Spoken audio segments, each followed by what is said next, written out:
Good afternoon. We're going to bring today's Education and Economic Development Subcommittee hearing to order. We're going to go a little out of order today to ensure that we have everything we need. So we're going to start with the University System of Maryland office. And so we'll begin with budget analyst, Ms. Sarah Baker. Okay, I'm going to start with Exhibit 1 and transfer students on page 4, which is one of USM's key components to growing enrollment. In 2023, community college transfers accounted for a quarter of all the transfers, and this is down from 32.6% in 2018.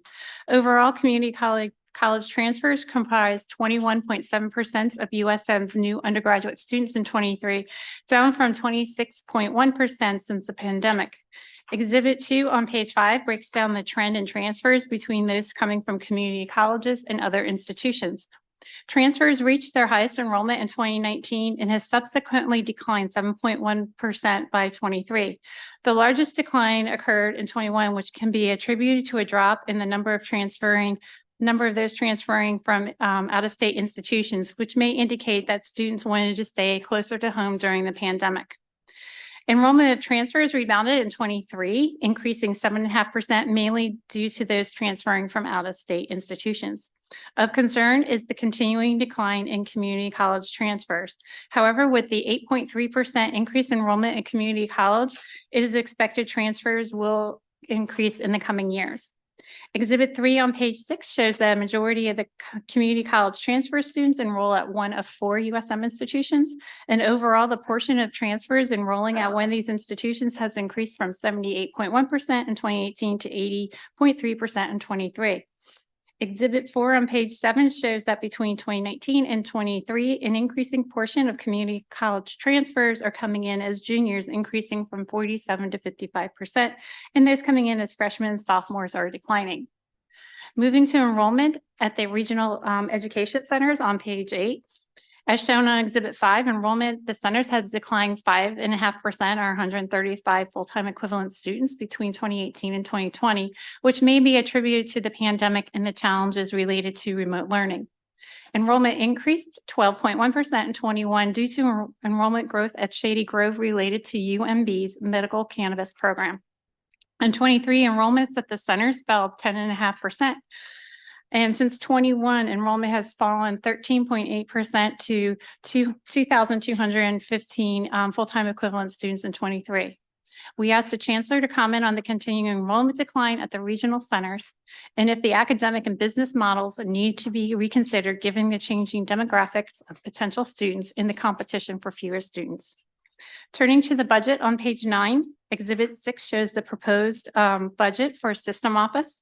When excluding the impact of the 24 general salary increases in 25 increases in the 25 allowance that are not included in the 24 working appropriations, state funds increased 16.1% or $4.1 million. And this increase includes $4 million of funding guidelines, which the system office will allocate to the institutions with the lowest attainment level in 2021. The allowance also includes $354,000 for various statewide costs, and there's a decrease of over $570,000 related to adjusting the turnover to 6%. Exhibit 7 on page 11 shows the proposed budgets for the universities at Shady Grove. Again, when excluding the impact of the 24 general salary increases in 25, state funds declined 16.5% or $5 million. And this is mainly related to one-time funding provided in 24 for workforce development initiatives. In addition, there is a $244,000 decrease related to adjusting the turnover.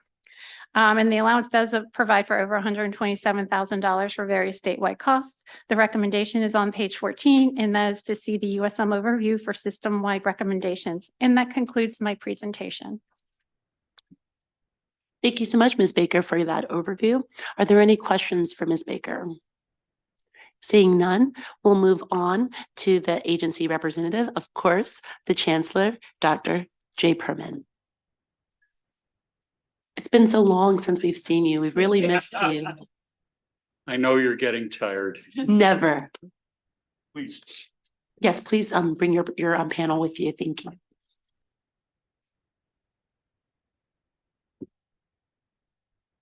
Great to see all of you as well. Thank you, Chair Smith, Vice Chair Harris, delegates. We're happy to testify on behalf of the USM office budget. I thank, as always, Ms. Baker for her analysis.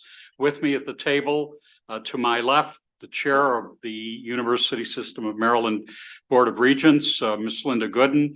To my immediate right, Ms. Ellen Herbst, Senior Vice Chancellor for Administration and Finance.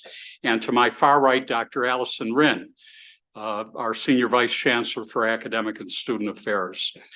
The USM office manages the system's major organizational functions, including our core missions in academic excellence and financial stewardship. And as you see in my testimony, the breadth of our responsibilities is wide. And I have to say that the expertise of my team is, fortunately for us, very deep. Our work at the system office is aligned with the state's priorities. One, opening up college access through our regional higher education centers, something I'll speak on in just a moment. Secondly, exploiting, scaling new learning science and technologies to improve student outcomes. Thirdly, smoothing the transfer process for Maryland's community college students, whom we are eager to have. Connecting the USM to K-12 schools, a particular passion of mine, so we can prepare young learners for college. Investing in early stage ventures. We do this at the system level, spun out of our universities to keep innovation and innovators here in our state.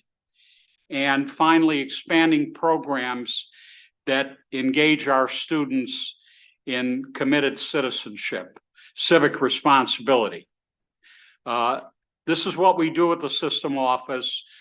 I need to point out that we do it as one of the leanest system operations in the country. Less than 1% of the entire USM budget goes to administrative costs at the system office. We are the fourth lowest of 29 comparable higher education systems nationally. So we proudly serve efficiently and effectively. With that, I'll turn to the issue raised by our analyst.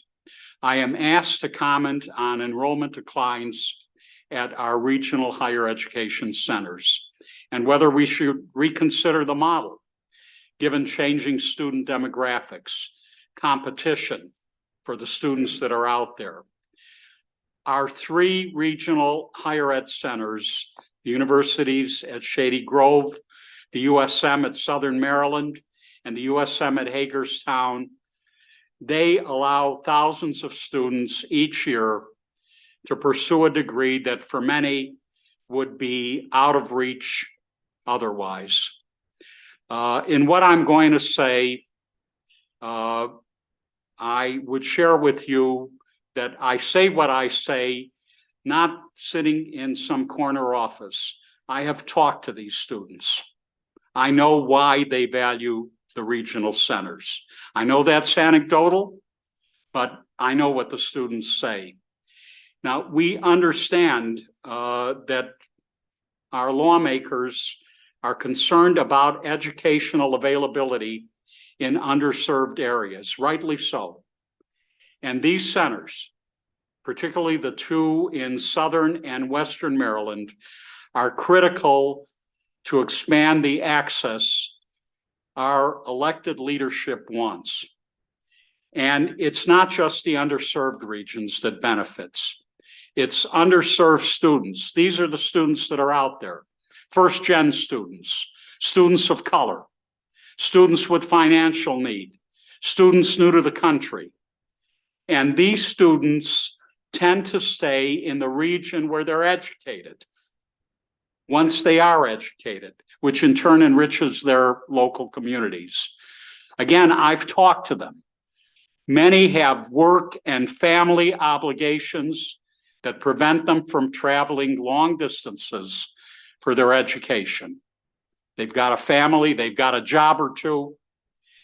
Many want to take advantage of the programs these centers offer that connect students to local opportunities, local employers and industries and internships. These are things that take a highly individualized approach to ensuring their success. Additionally, many of them come in and out. They come in and out of college on their own terms as their needs dictate. And at these centers, they find the support that helps them to do that. Many of them just simply want to stay close to home, where an affordable education is nearby, and it's an education offered by our state's very best universities. All of these are good reasons to choose one of our regional centers. And in my opinion, all of them, therefore, are good reasons to make sure we keep them strong. We do see strength, particularly where we focus the most attention, and that's on student success. Here's some data. Graduation rates at USMH, at Hagerstown, and USG are the same as or better than rates at our traditional universities. 77% of students who transfer into USG graduate within 4 years, compared with 69% of all transfer students across the system. USMSM, by the way, is too new to the system for a comparable analysis.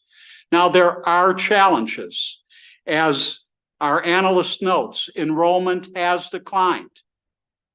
In a way, this isn't surprising because the students attending our regional centers are predominantly transfers from the state's community colleges, where over recent years, enrollment has similarly dropped. As community colleges recover their enrollment post-pandemic, we anticipate the same recovery at our centers. Complicating the matter, though, is the fact that online course delivery, which spiked during COVID, made it difficult to distinguish enrollment between the regional center where the student had been attending class and the partner university, which actually delivers the course. And as some courses remain online, even post-pandemic, we see hits to the RHEC enrollment because it's the partner university that gets credited with the head count. To address this, the centers are working with us to make sure enrollment is counted accurately. But they're also working with their partner universities to meet the need to expand in-person and hybrid programs. And in fact, for many programs not offered online, were it not for the regional centers, students would have to leave the area or opt out of college altogether. I want to make a few additional points about our regional centers. Yes, we celebrate the 3,400 students they currently serve, but we also celebrate the centers themselves, the physical campuses, the buildings, and the resources they house. I just mentioned that the drop in enrollment is in part attributable to the rise in online courses, but the availability of online courses doesn't mean that the students don't need and value those in-person spaces. They come into the center looking for a quiet place to study, maybe a place big enough to collaborate with fellow students, a place that's digitally rich, like the libraries, where they can access materials. We have to think of the students, the RHECs, in that way as well, rather than simply headcount. Our centers offer these spaces not only to their own students, but to any student enrolled online at a partner university. Beyond that, the regional centers are things we need to think of as community spaces too. Their work is closely tied to regional priorities. With community partners, they identify workforce shortages. They offer high-need programs to these partners in business and healthcare, in education, in social work, in counseling. I'll mention a few in a moment. And this is not workforce development in the abstract. These are workforce development opportunities that address specific needs in the area. For instance, USMSM, Southern Maryland, there is cutting-edge autonomous technology research going on in partnership with Southern Maryland's biggest employer, the U.S. Navy. And on another tack altogether, and I'm particularly proud of this because of my long association over the years with the Kennedy Krieger Institute. The Kennedy Krieger Institute in Baltimore saw the opportunity to serve children well in Southern Maryland instead of those kids taking the long trip to Baltimore. And now they are leasing space at our Southern Maryland Center. And the value of that to education is that as they lease space and ramp up their clinical programs, I am sure there will be opportunity for students in Southern Maryland to begin to learn about the therapies, become therapists that are needed by Kennedy Krieger and other institutions. It's a very good partnership that I think will pay dividends even above the important clinical care. Shady Grove, and I know Director Kademian is here, right in the middle of the I-270 biotech corridor. They're convening the partners that you've heard about in the new Institute of Health Computing that is being stood up by the partnership of College Park, UMB, and the University of Maryland Medical System, so that we can take the data of 2 million individuals and learn things that we couldn't possibly see ourselves without the kind of high-powered computing that's going to be in that institute. And Shady Grove has had a great deal of participation in standing up that institute. Their students will benefit. Hagerstown, USMH offers a physician assistant program through Frostburg State to fill the shortage of primary care providers in the region.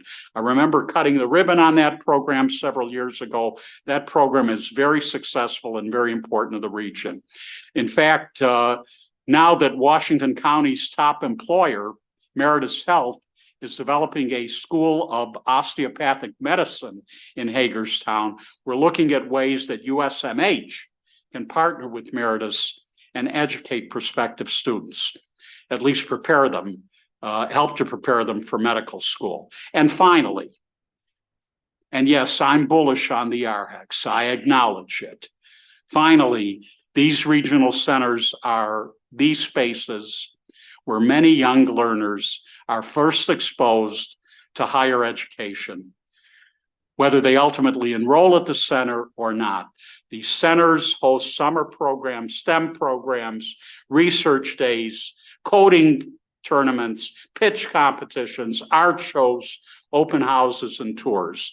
They expose the young learners that we're all concerned about to a world of ideas and to the people and places that nurture them. Hopefully, in many of them, they plant the college seed. So our regional centers, in my opinion, have enormous value, even beyond the value they provide the students they enroll. They're in so many ways extensions of our system and our mission. And so for this chancellor, they have my unreserved support and my advocacy, in fact, for additional resources. Happy to answer your questions. Thank you, Mr. Chancellor, for your presentation. Are there any questions? Seeing none, thank you for your leadership and for your advocacy for your centers. We appreciate learning more about how they serve the communities they're in. Thank you very much. Thank you. We're going to resume the original order and come back to the Maryland School for the Deaf. We'll first hear from our budget analyst, Laura Hyde. Thank you very much, Madam Chair. We're starting on page 1 of the analysis with the operating budget summary. The Maryland School for the Deaf's budget increases by $1.1 million or 2.1% from $51.9 million in fiscal 2024 to $53 million in fiscal 2025. This increase in this year's proposed budget is primarily due to an increase in personnel expenses offset by savings for contractual full-time equivalent employees. Turning to page 2, Exhibit 1. This is federal stimulus expenditures. In fiscal 2020 and 2021, MSD received $1.2 million in federal COVID-19 relief funds based on enrollment, which the school spent on equipment, curriculum, PPE, and other COVID-related expenditures. The school spent all funds by the required deadline of September 2023.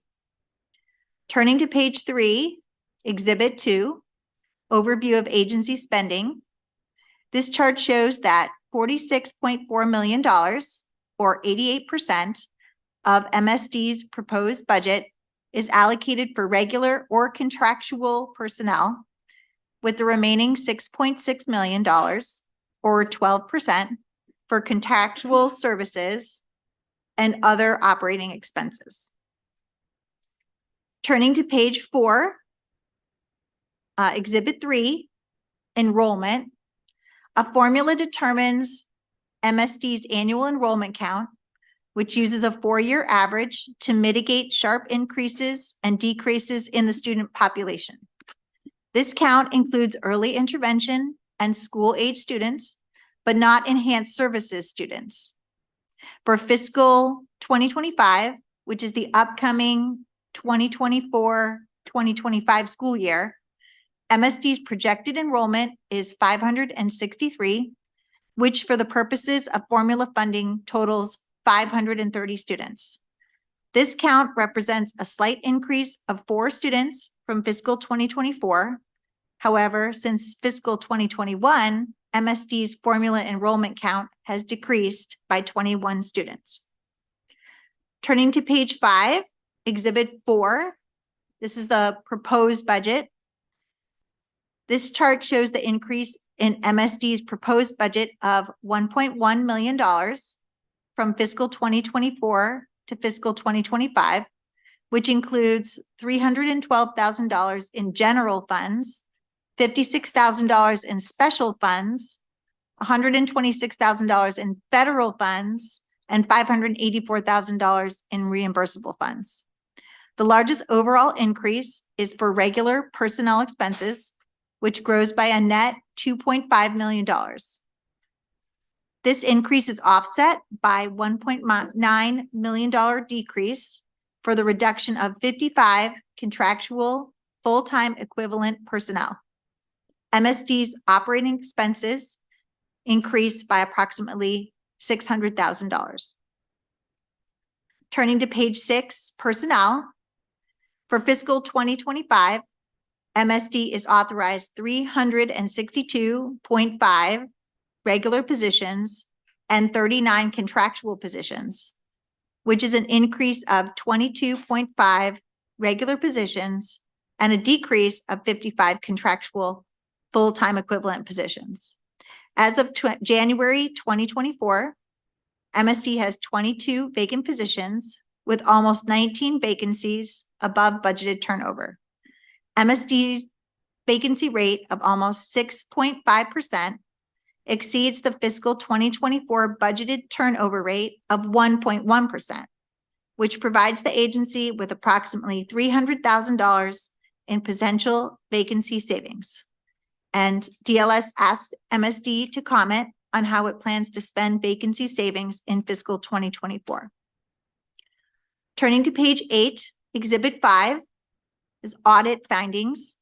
A January 2024 audit by the Office of Legislative Audits documented concerns regarding MSD's procurement and purchasing practices.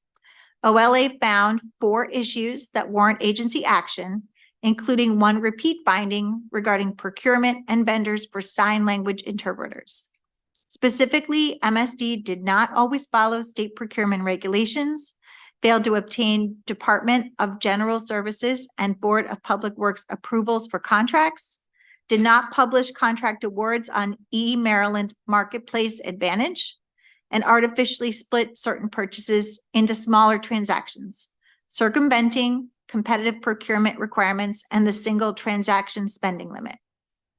In regard to these findings, the school is requiring agency procurement staff to take courses from the Office of State Procurement, training contract monitors, working with OSP to resolve procurement issues with sign language contracts and overpayments, complying with corporate purchasing card regulations, reviewing and documenting detailed purchase data, and working on a revised memorandum of agreement with their affiliate organization. DLS asked the school to comment on this audit and recommends language restricting funds pending a report on this issue. Turning to page 12, Exhibit 6, Kindergarten Readiness Assessment Scores. Kindergarten students entering MSD take the Kindergarten Readiness Assessment in 4 areas: language and literacy, mathematics, social foundations, and physical well-being and motor development. MSD's goal for these measures is that 45% of kindergartners will demonstrate readiness in these 4 areas. This graph shows that prior to the COVID-19 pandemic, kindergarten students scored above 40% in mathematics and physical well-being, but below 20% in social foundations and language and literacy. 4 years later, in fiscal 2023, students have not returned to pre-pandemic achievement levels, scoring 30% or below in all tested areas. Of particular note, in fiscal 2023, language and literacy scores and social foundation scores dropped to 5% from 10% in fiscal 2022. The DLS recommends that MSD discuss the reasons that KRA scores have not returned to pre-pandemic levels and recommends committee narrative for a report on these scores. Turning to page 13, this is recommended actions. The first action is the language request for a report on MSD's audit, and the second request is for committee narrative on KRA scores.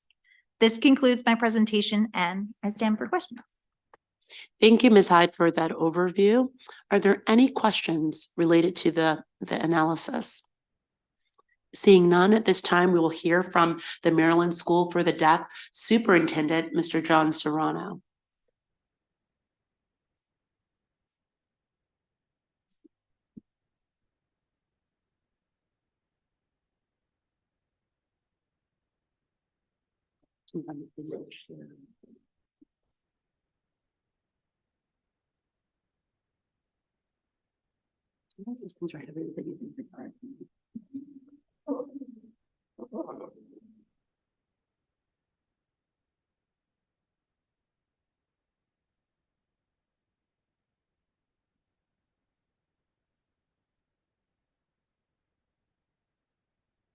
Hello, good afternoon. I'm John Serrano, the school superintendent of MSD. Thank you for having me here. Hello, my name is Ann Miller, and I am the Chief Financial Officer and the Chief of Operations at Maryland School for the Deaf.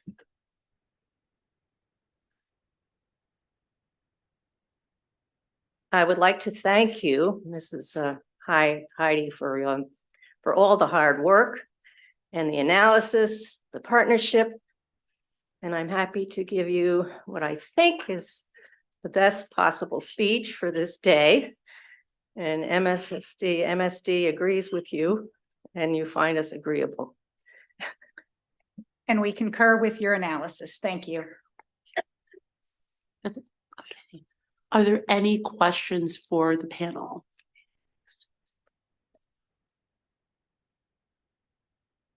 Seeing none, thank you for your time. I do know that we have some additional favorable testimony from Todd Reynolds with AFT Maryland. Oh, there you are. Didn't see you. Just want to give you an opportunity to give your testimony. And Mr. Serrano, and is it Miller? Ms. Miller, you're free to return to your seats. Thank you so much. Thank you. Thank you.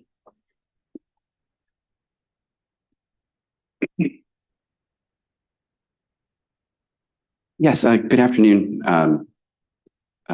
Chair Smith and members of the Education and Economic Development Subcommittee. My name is Todd Reynolds. I'm the political coordinator for the American Federation of Teachers in Maryland.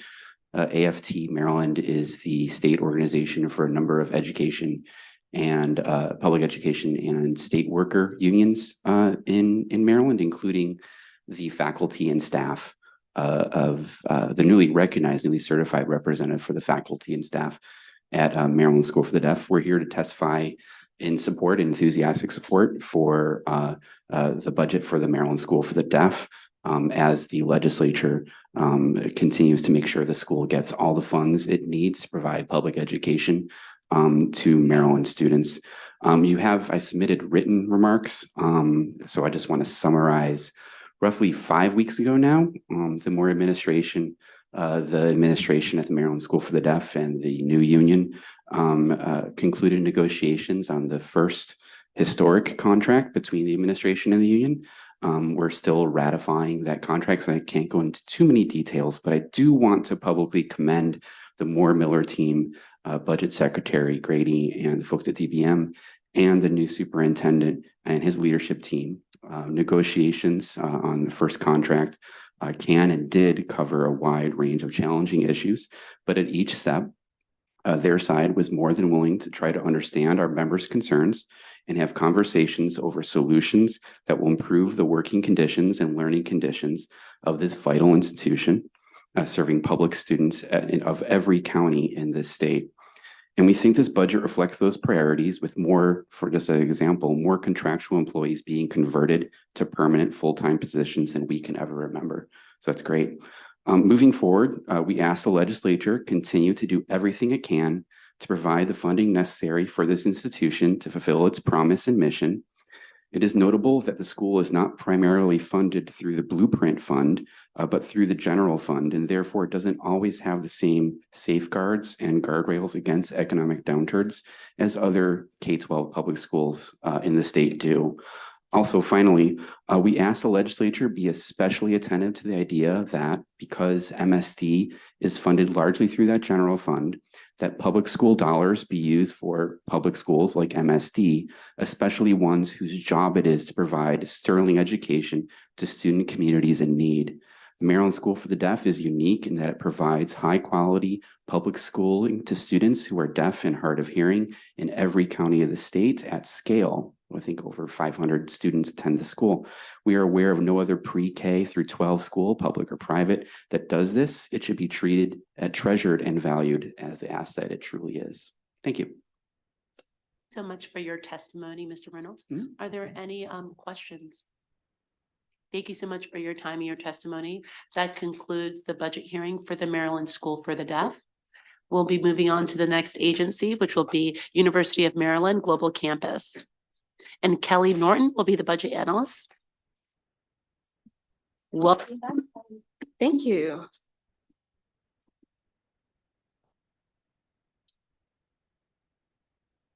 We're going to start on page 6. Exhibit 1 shows total undergraduate enrollment and category changes from fall 2018 through 2023. Total undergraduate enrollment increased by 4,059 students, or 8.7% from fall 2022 to 2023. As is illustrated in the exhibit, all categories had increases except concurrent high school students. And total undergraduate enrollment in fall 2023 reached 50,793 students. Exhibit 2 on page 7 looks at UMGC's FTEs enrollment relative to the University System of Maryland as a whole. As shown in Exhibit 2, FTEs enrollment at UMGC represents a growing share of total USM FTEs enrollment. From 2017 through 2023, UMGC represented the largest share of FTEs enrollment for USM, with College Park representing the second largest portion. Moving to student performance, Exhibit 3 on page 8 provides the second and third year retention rates for transfer students. From 2012 through 2015, the second year retention rate remained fairly level between 69 to 71%. However, from 2016 to 2019, that figure dropped by 10% and totaled 61% in 2019. In 2020, that number rebounded, reaching 69%, with UMGC attributing the increase to new intervention strategies, including eliminating developmental education and strengthening math courses with adaptive learning resources, as well as the development of the Professional and Career Exploration, or PACE, First Term Experience course. Exhibit 4 on page 8 provides the 4- and 6-year graduation rates for transfer students. As shown in Exhibit, the 6-year graduation rate has steadily increased, reaching 32% for the 2015 cohort, but has decreased to 25% for the 2017 cohort. The 4-year graduation rate has been growing from 2009 through 2015, but has fallen for the last 4 cohorts, totaling 21% for the 2019 cohort. Exhibit 5 on page 10 provides the 8-year graduation rate by Pell and non-Pell recipient status. Non-Pell eligible students graduate at higher rates than Pell eligible students in all of the identified categories except part-time transfer students. Exhibit 6 on page 11 shows the amount of institutional aid awarded and total dollar amount of awards provided by category. The amount of institutional aid awarded has increased from $10.7 million in fiscal 2018 to $17.3 million in fiscal 2023. Merit scholarships totaled $11.9 million in fiscal 2023. UMGC attributes the large percentage of the aid going to merit rather than need-based to the Maryland Completion Scholarship, which allows Maryland Community College graduates to transfer to UMGC to complete a bachelor's degree for under an additional $12,000 in total costs. This program is not need-based aid and accounts for the large amount of institutional aid going towards merit scholarships. The U.S. Department of Education reports the median debt and earnings for graduates by field of study in an effort to give students a better picture of outcomes at the program level. Exhibit 7 on page 12 illustrates that the median debt of students range from $12,500 for nursing majors to over $26,000 for non-professional general legal studies majors. Also shown in the exhibit, nursing majors attained the highest median earnings, which totaled over $81,000. Moving to the budget, Exhibit 8 on page 14 provides the budget changes for unrestricted funds by program from fiscal 2023 to 2024. The largest dollar change was in instruction, which grows by $11 million, driven by adjunct costs. The next largest change comes from academic support, which increased by $5.2 million as a result of course design, development, and maintenance, as well as personnel costs. Operation and maintenance of plant grows by $3.2 million due to personnel enhancement costs from general salary increase and merit salary adjustments. Institutional support declines, decreasing by $9.5 million as a result of a modernization of the digital platform at UMGC. According to UMGC, the fiscal 2024 working appropriation does not reflect final anticipated expenditures. The institution expects increased spending in instruction, academic support, and operation and maintenance of plant, but at lower percentages than are currently reflected. The proposed fiscal 2025 budget found in Exhibit 9 on page 15 identifies that total state funding increases by $1.5 million. State funds actually decreased by $3.4 million when excluding the impact of the fiscal 2024 general salary increase in fiscal 2025. The president should comment on other areas of decreases related to state funding. Exhibit 10 on page 17 provides a breakdown of unrestricted revenues by source and total unrestricted funds. The ratios for these levels have remained roughly stable over this period. The fiscal 2025 allowance anticipates tuition and fee revenue of $381.5 million, an increase of 5.2% or $18.7 million compared to fiscal 2024. The only issue is on page 19 and concerns the sale of UMGC's Largo properties. Within enactment of Chapter 160 of 2023, sale proceeds from a non-residential campus can be used for operating expenses at the non-residential campus with the approval of USM Board of Regents and are no longer limited to capital expenses. The timing of the change was pertinent because it coincided with UMG's sale of its Largo properties to MNCPPC for $75 million. The USM Board of Regents and BPW approved this real estate transaction in December 2022, and it was completed in March 2023. UMGC has netted $72 million after broker fees and can use the proceeds toward operating costs. The plan is to use the proceeds toward future strategic initiatives. Despite the $72 million windfall, UMGC expects to transfer $17.5 million from its fund balance in fiscal 2025. The proceeds are restricted to capital expenses until USM Board of Regents approves requests for operating expenses. The president should provide details on the intended use of the sale proceeds and if it could be used to alleviate the need for the anticipated transfer from the fund balance. An update on the national marketing campaign can be found on pages 21 through 22. The DLS operating budget recommended action is found on page 20, and that is to see the University System of Maryland overview for system-wide recommendations. With that, I conclude my presentation. Thank you so much, Ms. Norton. Are there any questions for our budget analyst? Thank you so much for your hard work. We will now hear from the University of Maryland Global Campus President, Dr. Greg Fowler. And please bring your team.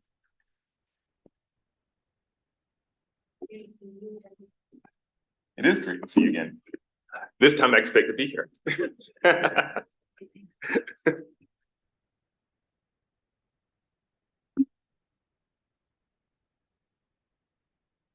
Well, thank you. Thank you for the opportunity to speak to you today, Chairperson Smith, Vice Chair Harris, and members of the subcommittee. I'm joined by Joseph Sergi, Senior Vice President and Chief Operating Officer, and Frank Principe, Senior Vice President and Chief Government Affairs and External Relations Officer, both of whom I think you've had the pleasure of meeting before. I also want to thank our analyst, Kelly Norton, for her guidance and her expertise during this time. Before I begin, I want to take a moment to acknowledge the more than 56,000 UMGC students each year, many of whom call Maryland home, who serve or have served in the armed forces around the world.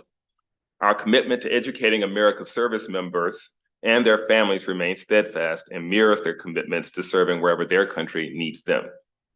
In doing this work over just the past 12 months, UMGC team members have seen their homes flooded by a super typhoon in Guam. Two student service members lost their lives in an Osprey accident in Okinawa, and both students and staff in the Mediterranean had their lives disrupted by prepare to deploy orders in countries like Italy or in the Middle East by orders to remain sheltered in place.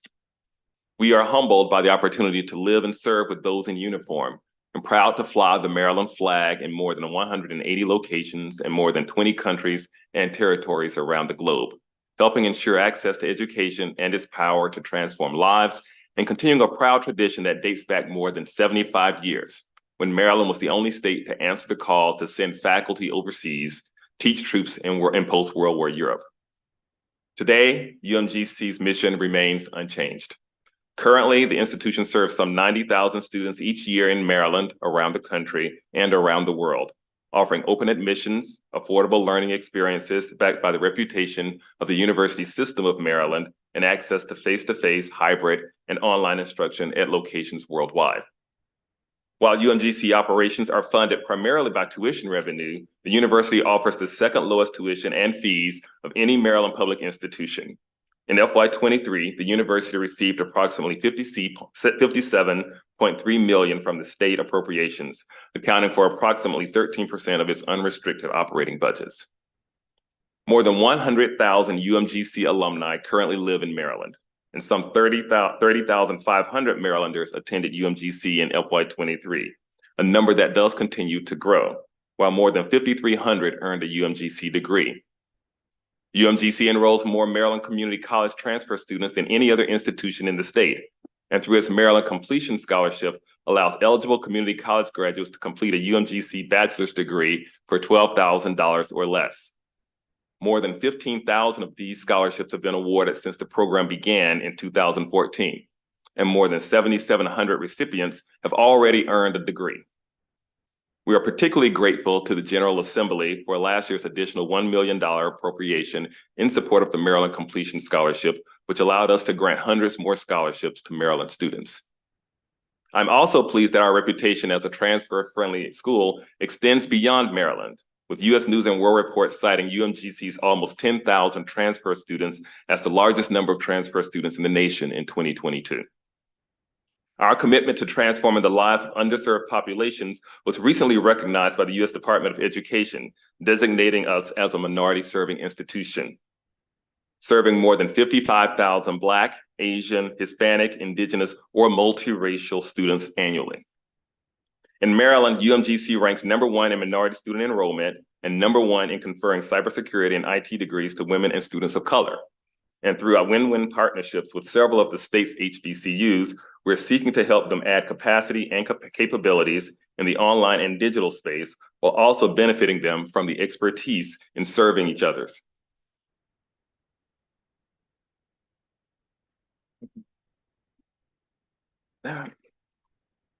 Sorry. Our vision for UMGC is to be the school of choice for adults and business partners because we are learner-centric, data-driven, and skills-based. This year, UMGC released its updated strategic plan designed to guide the university as it works to achieve that vision.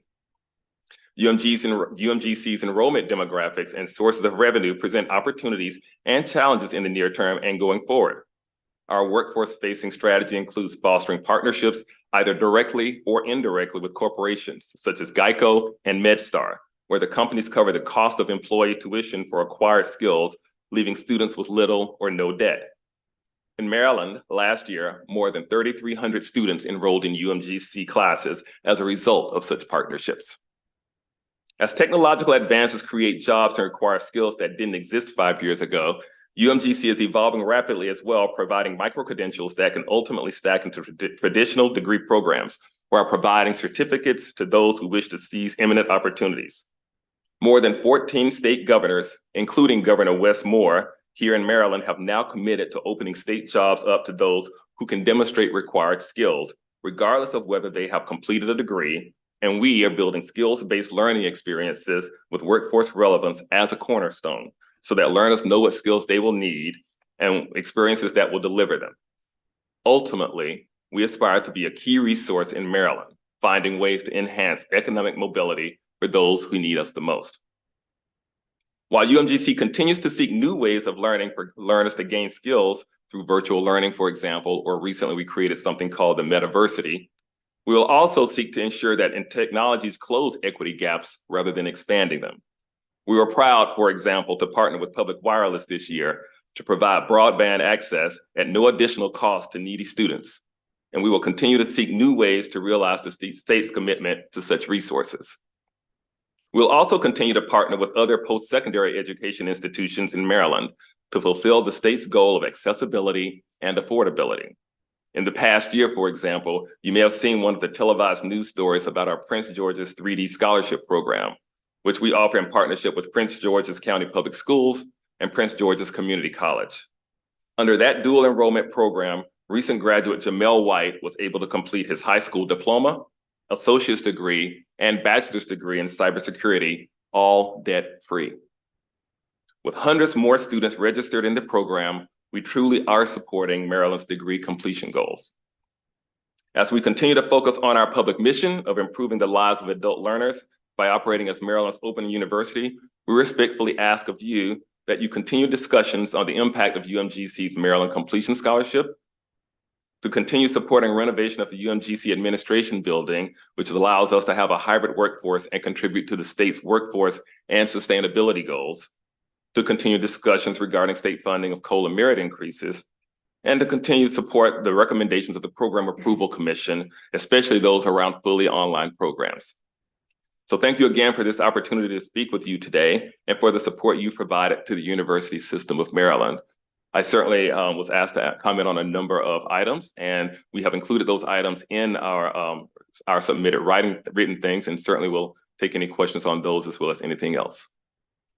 Thank you so much for your testimony and for just reminding those who are not aware just how important the global campus is to supporting our military members and their families and giving them that flexibility to continue to pursue their educational goals. So again, thank you for reminding people who may not always be aware of just the great service you provide to Marylanders writ large. So thank you very much. Are there any questions for Dr. Fowler or his team? Seeing none, thank you so much for being here today. And I just want to take a point of personal privilege. I am a graduate of Emerge Maryland, a candidate training program for women. And I do have a shadow in the audience with us today, Deli Okafor. Please stand and wave for the good people. Thank you for being here with us. Is there another one? Could you please announce? Oh, yes. There's also Joyce King, who's shadowing me. So I'm also an Emerge graduate. Yes. Sisters. So welcome. Okay, thank you both for being here and all the rest of you fine people as well. And that concludes today's bill hearing.